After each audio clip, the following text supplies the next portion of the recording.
control just a little bit of his champion pool, then it really does go a long way attacking Dignitas. Meanwhile, Dignitas, they have so many threats to choose from here.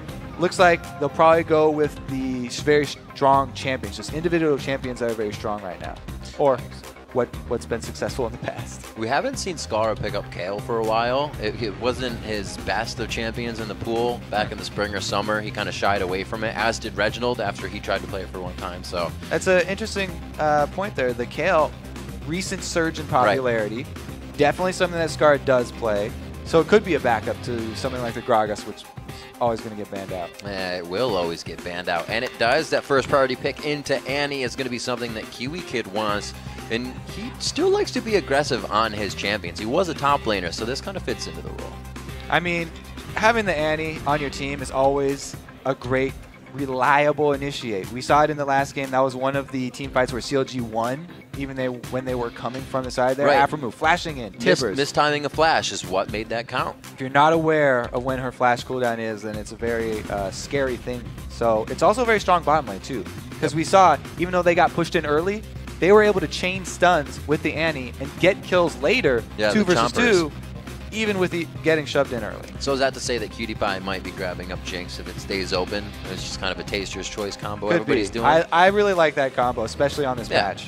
Absolutely. Odd one, grab Challenger on Elise back in spring. So it was just spring or start of summer, but he did grab it, fell in and out, but going to pick that up. He loves Elise, and it really allows him to be aggressive. We know Odd one back in the day from Maokai, Chio, a little bit of utility, but it's all about aggression now. It's interesting how with so much focus on mid lanes here, and actually top lanes, all mid lane and top lane bans, it does open up those prized junglers that are often not available for these guys. So Odd one gets his first choice, goes back with that Elise, similar to pretty much everybody else, really liking that early game aggression. Meanwhile, one of the only champions that I put up there with Elise in terms of the early ganking power is Lee Sin. However, this is a Dignitas team that has Cruiser the Bruiser on it, who is known, that's basically, Cruiser is interchangeable with Lee Sin top. Like, that was what made him really famous.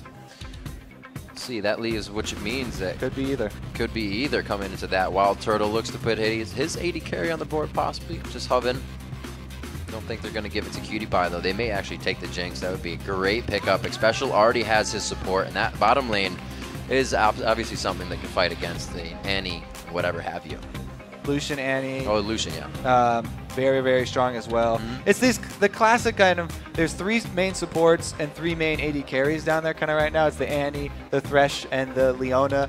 Any one of those comboed with the Jinx or the Lucian, and then sometimes Sivir, who's fallen off maybe a little bit step below, and then sometimes Draven, I guess. Draven also pretty popular, very snowbally champion. So Team Solo mid went pretty hard on the 2v1 tower pushing lanes. Are they kind of formulating that team once again? Can you see that out of Champion Select yet? The main thing that I see pushing power-wise is whenever you have Elise jungle, I love it when not only do they gank lanes, but they also pressure turrets even if you don't get your successful gank off. Elise is a range champion. There are very few range champions that can come from the jungle. If you can bring a ranged jungler to the mid lane, you can easily shove down a turret because the other mid laner is going to be stuck there. There's not a lot of counterplay to that. Bringing their own jungler is not going to help that much because usually they won't be ranged and they can't help you. And 2 of the new faces, well, I guess not a new face on Trundle, but a resurgent face, and the new face of Yasuo being picked up last 2. So it falls to the 5th, but they still wanted Yasuo. So it looks like here they're going to go for either Trundle pillars, which you have to land on someone to get the little displacement, or the kickback from Lee Sin for that displacement to execute the Yasuo ultimate. Both of those are very good options. And I also like that Dignitas waited until the last pick to get that Yasuo because they don't want to get counterpicked. We've already seen Voyboy come up with a really nice one. When Yasuo was picked early, he goes to Kali. LeBlanc is someone who you actually can block the Qs that are coming out for her. So if you can win wall that, you'll avoid getting silenced and have a much better chance. Looks like we have a gentleman's agreement in the Warwick Challenge, so it could be called here coming into the split for this spring.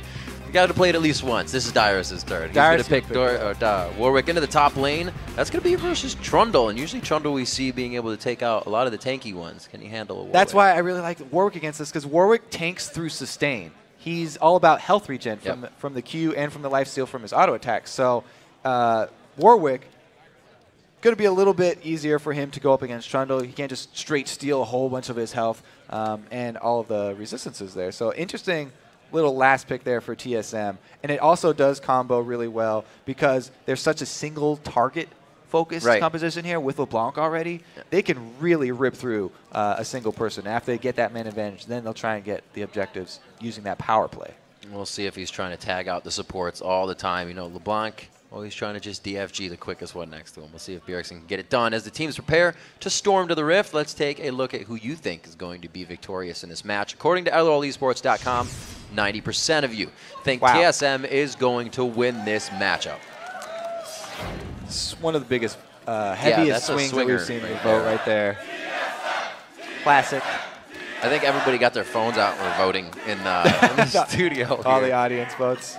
So the drawback, though, since you are a single target focused composition there for TSM, is that you're a single target focused composition, and when team fights come down, you're going to have answers for multiple threats here, because Yasuo, he's going to be able to ultimate not only one person to keep that knock-up going, but also has a 400 radius, or around 400, where it can knock up other people that are there as well. If they're all get Lee Sin kicked, and there's a bunch of people in the air, he can keep multiple people there.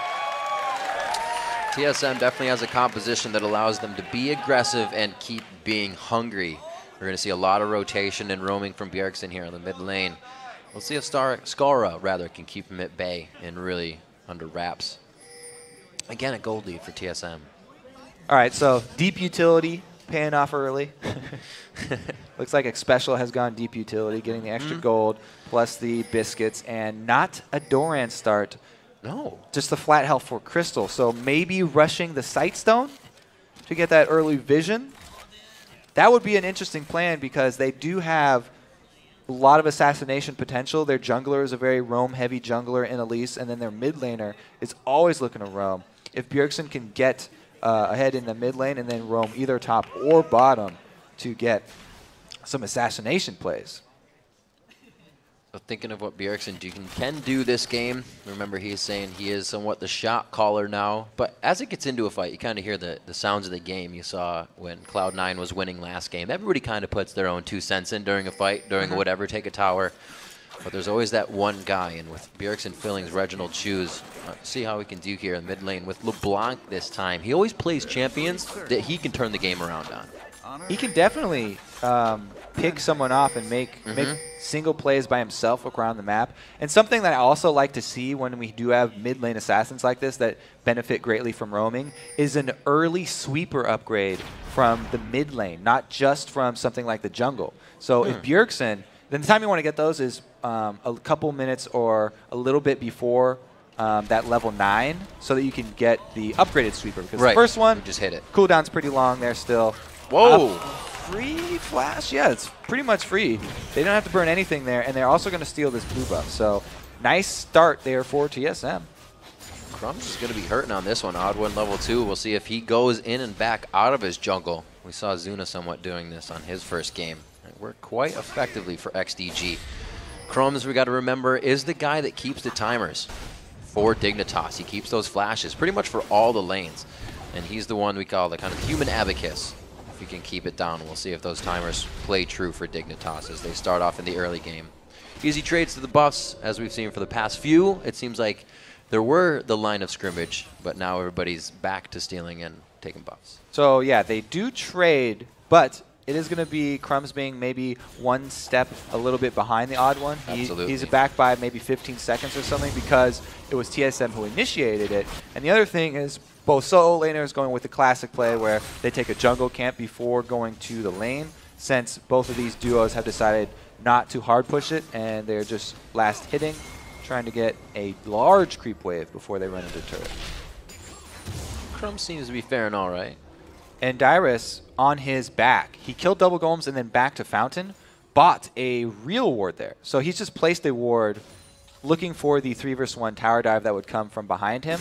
But Crumbs is just going to run into the lane. Since the Odd One's already there pushing down turret, they want to try and catch up on turret damage. Immediately just go for it. Yeah, we saw Dominate play this one differently, but Crumbs reading the 3 push. And it looks like he is going to be doing the same thing in the bottom. So the Odd One and Crumbs kind of leveled out here.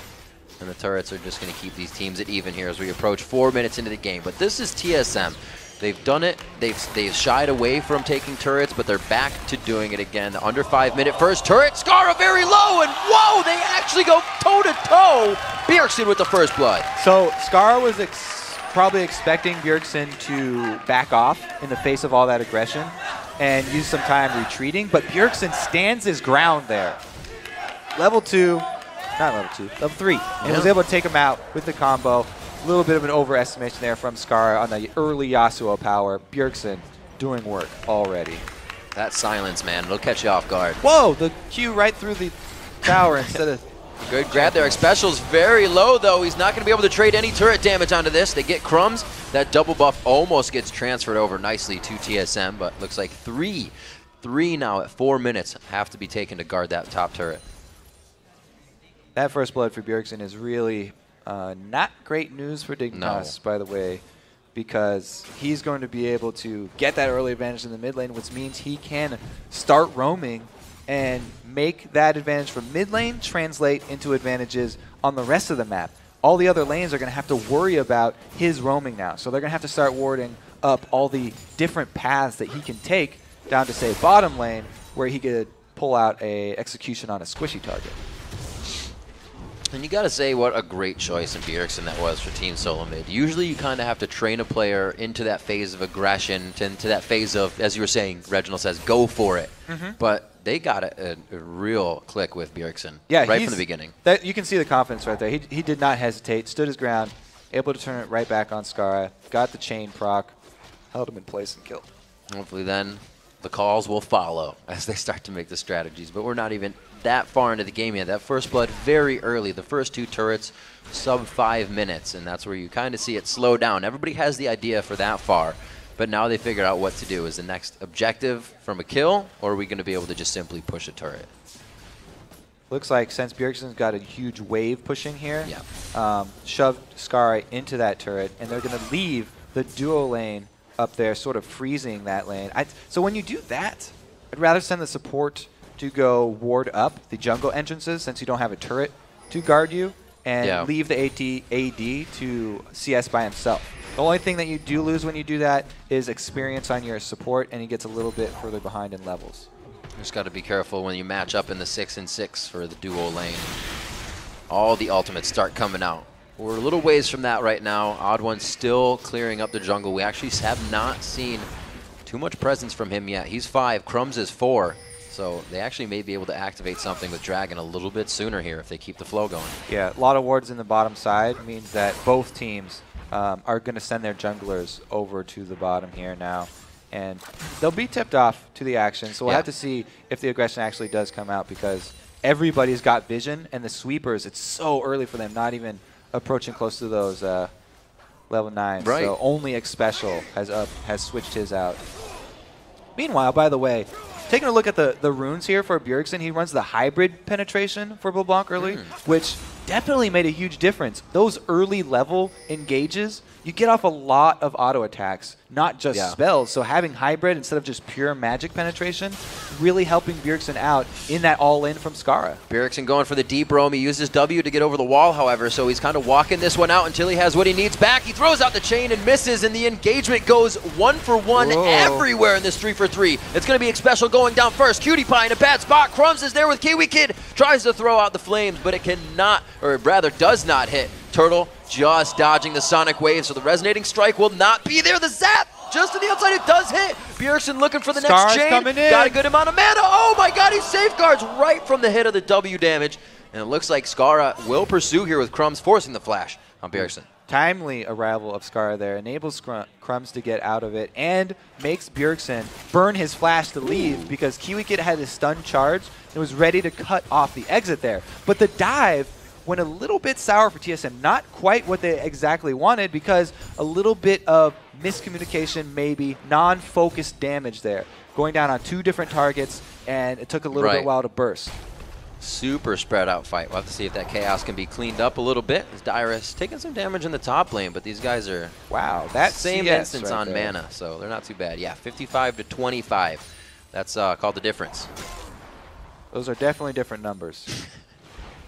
One of them's substantially larger than the other. I wasn't paying attention to the top lane, by the way. I'm not quite sure if the junglers had anything to do with that, because there was so much going down bottom. But the 2 versus 1 pushes, I guess it just looks like Trumbull was able to handle the 2 versus 1 a little bit easier and get more CS. Absolutely. You hear the players saying, you know, they make these lanes thinking the composition will win a little bit. Maybe sometimes trade the lane back so they know they have that completely in their favor. You know, you go 2v1, which they really weren't in this game for too long, but you get that guy down a few levels and you match him up against the guy who did well in his solo lane, and good luck to that guy. Right, so one of the drawbacks to Warwick is that he has absolutely abysmal wave clear. It's pretty much all single targets, auto attacks in that queue. Very, very much prone to getting shoved into his turret, so had a hard time coming back from that one, I think. All right, just waiting on Bjergsen at a quick graphic issue. Get a client restart. He will be back into the game. He's just flying everywhere on LeBlanc. Couldn't handle it. Too much movement? Too much movement. We did say he was going to be the one that has to create action for the team this game, right? Looking at Dyrus on Warwick, that's going to take a little bit of time to beef up. So Bjergsen really has to make moves in this early part of the game. Well, he's doing a good job. You know, he's got both the kills, 2 kills on him, and he's probably going to be going for an early DFG. Early DFG will enable him to be confident that his target, even if he doesn't focus with the rest of his team and they don't focus their damage on a single person, he should be able to take them out by themselves by amplifying his own damage. And the Odd One's been doing quite well. Like we said, it wasn't too much for the top of him. It was just really Trundle beating up on Dyrus right now on Warwick. But for the Odd One, they got their invade on the blue, kind of slowed down Crumbs a little bit. And you think he's still a level over Crumbs. We are going to get back into the match right now. And he is, no, they're both 6. So it looks like Crumbs has caught up, but he had to spend some time in lane, more than Odd One has. Yeah, the kill for Crumbs definitely helped him out too on that the tower dive that was a little bit uncoordinated. But we'll return to the sort of unsymmetrical 1 turret down for each team, where the top turret here for TSM is a little bit less of an advantage because there's no dragon up here. Dragon down on the bottom side affords Dignitas a little bit more opportunity to get ward control. And since they're only down a little bit of gold, you know, it's not that big a deal for them to team fight. Oh, Kiwi Kid in position for Bjergsen to burst, but he gets the stun off. Yeah, it's a good point. You walk around with your stun if you're in the jungle, because that would have quickly been Kiwi Kid going down. And that Bjergsen is, as we said, making the moves he needs to. So quickly saved there and thwarted out on some damage. Back to the mid lane. 8-7 here, so Skara has got some work to do. He's not really in a carry position for Dignitas, where he usually needs to be. And Dignitas did what I was talking about. They're warding up the paths for Bjergsen to roam. They put a pink ward inside their jungle on that back of the dragon area. And now, with TSM starting up dragon, it's going to be up to Crumbs to steal it. Oh, wow, he went in really early on that one. Great timing by the Odd One. He does not let that one slip by, and it looks like they get the cocoon onto Kiwi Kid. This should be an easy pickup. He gets around the 2-person stun. Bjergsen to finish this one off with a quick QW combination.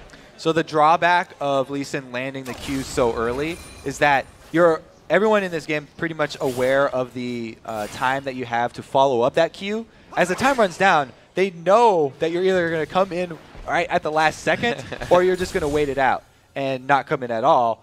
They were ready for this one. As soon as Crumbs did come in, got bursted down, he was not going to be able to escape that.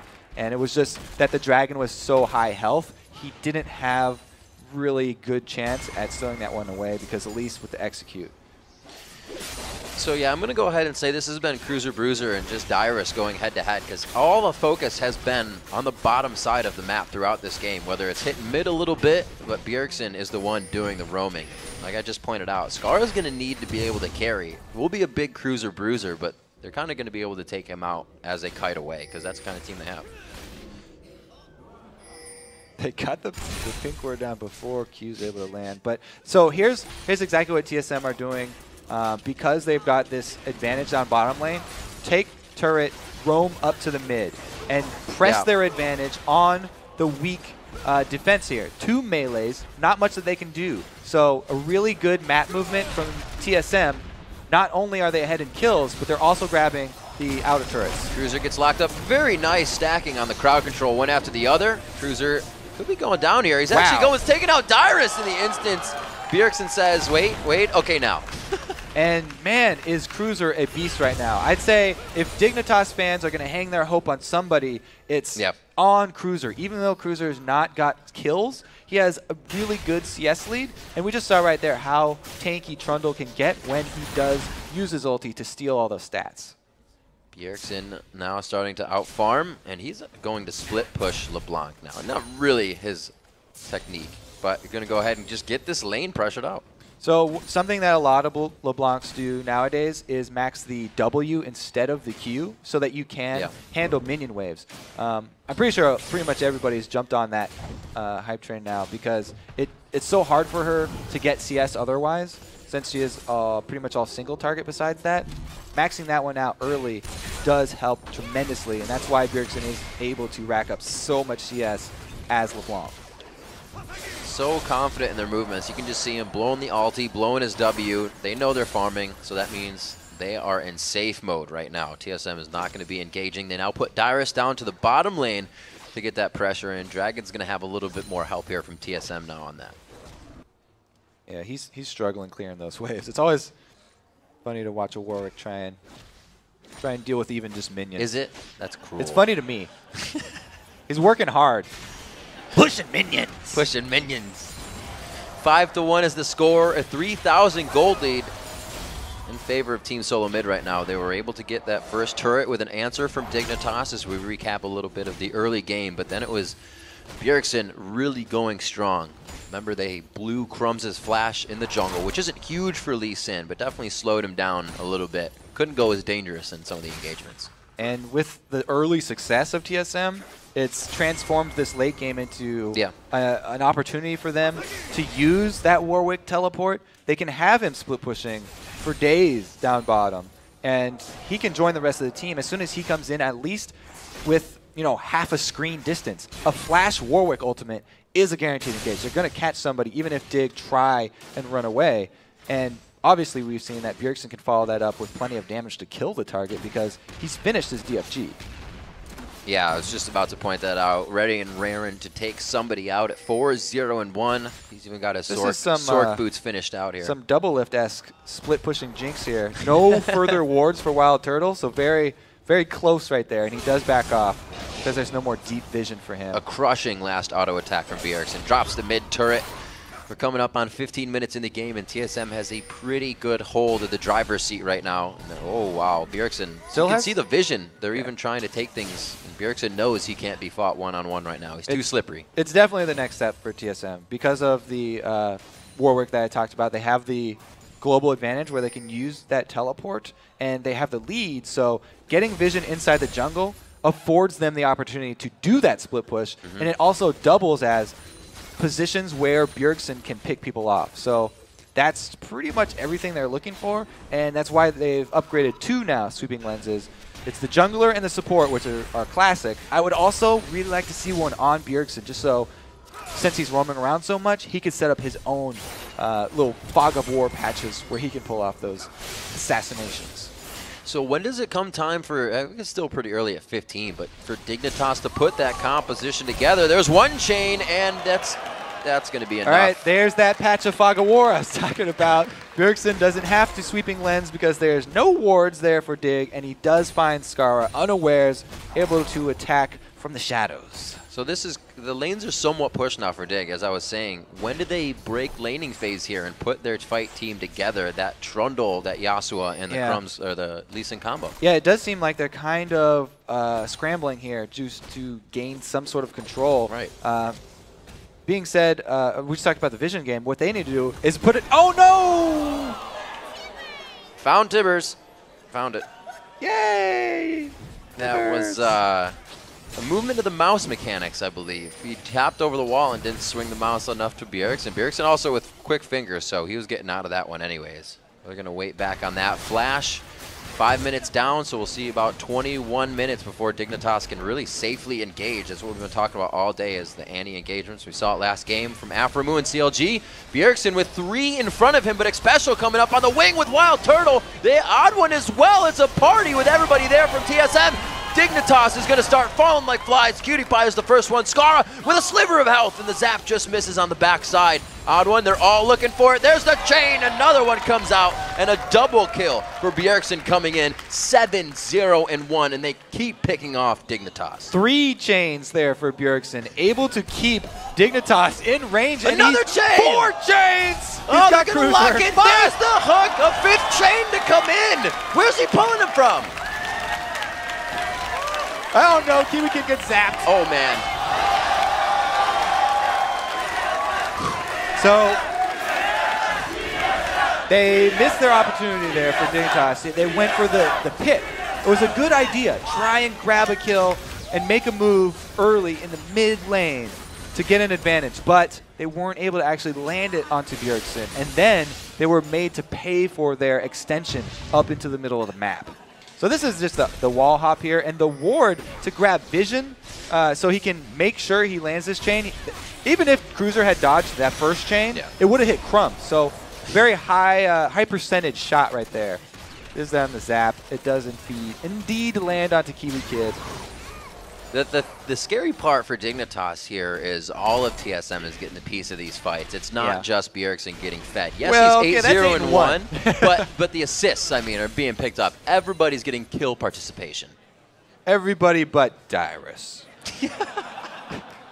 He's off doing his own thing. He's in the bottom Like lane. I said, he's having so much trouble pushing those waves in. Now he's got Sunfire, though, so at least they'll slowly burn down around his feet. Because he's not in the mid lane. Oh, wow, Bjergsen. I looked at you and looked back, and I didn't see anything. So, again, the Fog of War patches that I was talking about, I wanted Bjergsen to create for himself. He hasn't even had to have a sweeper because Dignitas have been struggling to get vision back this entire game. Here comes the teleport. I guess they're just going to go for this Baron, and there's not much that Dig can do because they've got 2 people down bottom. TSM just making the moves all over the map here. Wow. What are they saying? I can't even hear what they're saying. The chant coming out for TSM. We'll see 11-1 is the score. 33,000 gold to 24,000. 4-1 as the Baron gets picked up. Dyrus using teleport on that, but Team Solo Mid has this completely in their hands. They're just figuring out what to do next. Dignitas cannot stop much of it. It does look like once they got behind early, they kind of they were kind of just scrambling and just reaching for straws, not quite sure what to do. It's so hard to grab the vision back on your own side of the map, but they were not able to do it, and then TSM continually capitalized on their increased map control with very good movements across the lane. Oh, what a chomper! As he puts it in, he predicts the movement, and it looks like Cruiser is able to get out.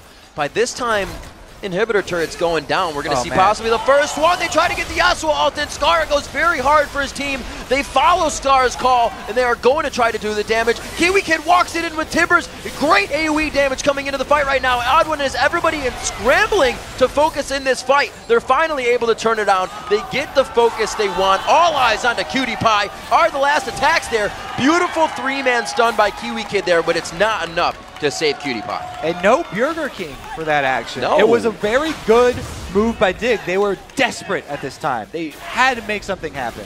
And so they take the opportunity of the extra man play here, the power play, try and make it work. Scar gets off 2 knockups, but it's still not enough. They are going to be able to grab the first inhibitor of the game. 20 minutes, just cresting 21 minutes. And Bjergsen's there like, hey, I'm here guys, to party. I made it. Where are you going?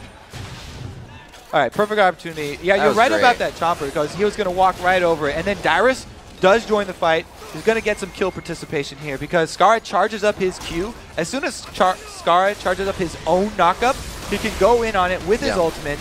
But that happened just now. We already saw that stuff, so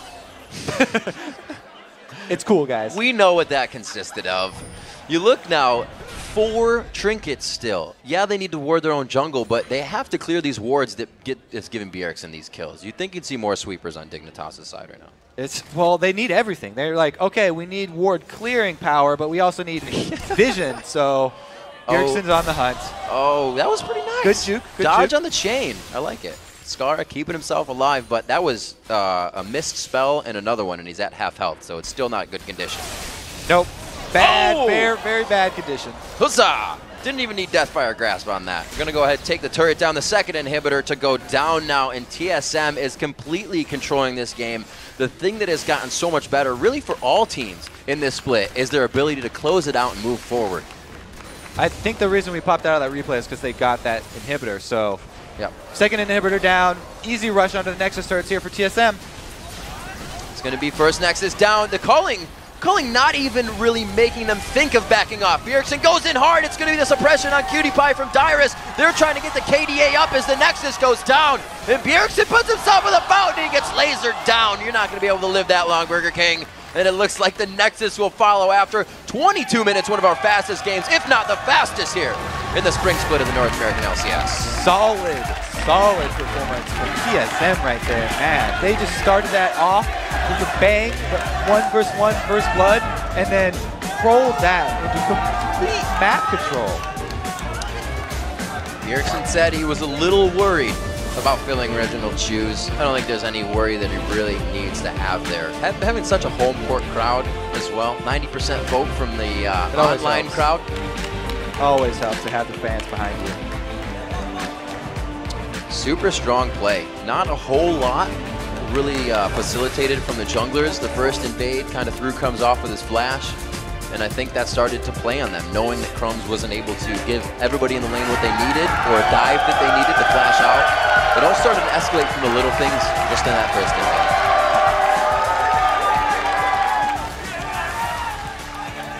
invade. Bjergsen's a real thing for him, though. Definitely one that can carry the entire game. He's definitely a real dude. The people here know because they can actually go up and ask him for autographs after, so get some tickets, and you could too. Yeah, absolutely. As you're voting, be sure to check when you vote on the website. Pick up some tickets. League of Legends North American Championship We like to meet Series. the fans. Absolutely. We're going to be able to right after this because we'll be switching out and get Chat Freak up here to cast it. But that game was nothing less, as I said in the intro, more than amazing. TSM somehow going back to their early strategy of pushing that top tower. And if you're there, they pretty much sit there and take a Polaroid of you, kill you, and then take your tower. And your jungler doesn't even have time to get there. So it's a vicious strat. And once they got Bjergsen to the point where he's got his own Deathfire Grass and he can just wait inside Dignitas' jungle multiple times, the Fog of War, jumping in. The Fog of War is real. Like that, it's scary. The ability that they're using right now in this meta with the vision is... How many kills did he get at blue buff in like that exact same spot? Like 3? It's also, I have to again shout out X Special for his like around 5-minute swap out for a sweeper trinket. One of the earliest that I've seen. So as soon as Bjergsen got his first blood, X Special was like, yes, going for that map control. I'm going to get this early sweeper. It'll be ready far before I hit level 9. Yep. All right, when we come back, we will see if Evil Geniuses can match wits with Counter Logic Gaming in our next game.